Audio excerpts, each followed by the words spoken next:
conversion carry over effect. الكونسبت رقم 6 كونسبت لازم يكون موجود في المنتاليتي بتاعتك وانت بتتعامل مع الماركتينج، وهي ان دايما في كل حالة من حالات البيزنس معامل للاج اللي بيحصل في الكونفرجن. يعني في بيزنسز اللاج اللي بيحصل في الكونفرجن ما بين ان حد يحتك بالبراند بتاعك وما بين ان هو يعمل الكونفرجن ممكن يبقى 3 ايام، في بعض الكيسز التانية ممكن يبقى بالاسابيع، ب10 ايام، 15 يوم، وبناء عليه ده بيعمل تأثير ازاحة للنتائج، وبناء عليه بتبقى فاكر اللي جالك النهاردة بسبب اللي انت دفعته النهاردة مثلا، وده بيخلي لك الحكم كله بايظ. النقطة دي مهمة جدا. لو انت وصلت بقى للكونسبت اللي فات، كونسبت رقم 5 الماركتنج ميكس موديلنج، لو انت وصلت له هتبقى محتاج تفكر كويس جدا في الكونسبت ده وتشوف البيهيفير بتاع الكيس اللي انت شغال عليها، عشان تبقى قادر في الموديلنج ده وفي نوع الاناليسيس ده انك تبقى قادر تحدد المعامل بتاع الكاري اوفر، بتاع الازاحه اللي بتحصل للكونفرجن بتاعك، فاحكامك اللي بتطلع في الاناليسيس تبقى مظبوطه، فما تبقاش بتحكم على اللي حصل النهارده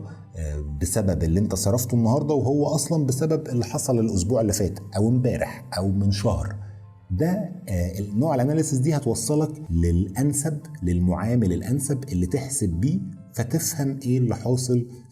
في الماركتنج بتاعك والمعطيات اللي جواه. وده بشكل عملي تقدر تسقطه على الكيس اللي فيها البيزنس اونر بيروح للماركتر يقول له مفيش اوردرات، وقف الكامبين اللي انت عاملها.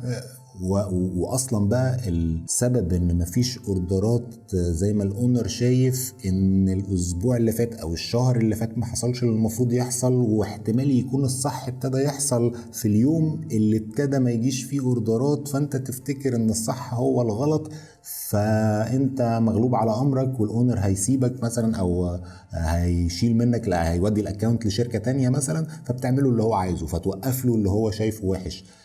فانت كاونر اوقات كتير قوي بتبقى السبب في انك تضغط على الاشخاص التنفيذيين اللي ماسكين لك الماركتنج، فما يبقوش قادرين يطبقوا الموضوع بمنتاليتي مظبوطه ويتعاملوا باتساق مع السيستم، وبناء عليه البيزنس بتاعك كله هيتضرر. فلو انت فهمت حاجه زي دي هتعرف تتعامل معاهم، هتعرف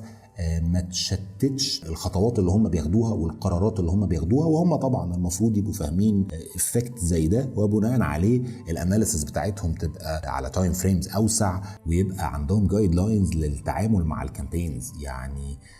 لو انت عارف ان في كونفرجن لاج اسبوع ما بين ما الاحتكاك معين يحصل والكونفرجن يحصل، ده معناه انك انت عمرك ما هتحكم الا على تايم فريم اكبر بكتير من الكونفرجن لاج ده، فتبقى ضامن ان النتائج اللي قدامك حقيقيه ومش هتتغير على ويندو اوسع مثلا. ده عمليا ازاي تقدر تستفيد من ده سواء كنت بزنس اونر او كنت ماركتر. لازم ده يبقى موجود في المنتاليتي بتاعك، اللي انت شايفه قدامك مش سببه اللي حصل النهارده، سببه اللي حصل قبل كده امتى على حسب كل كده.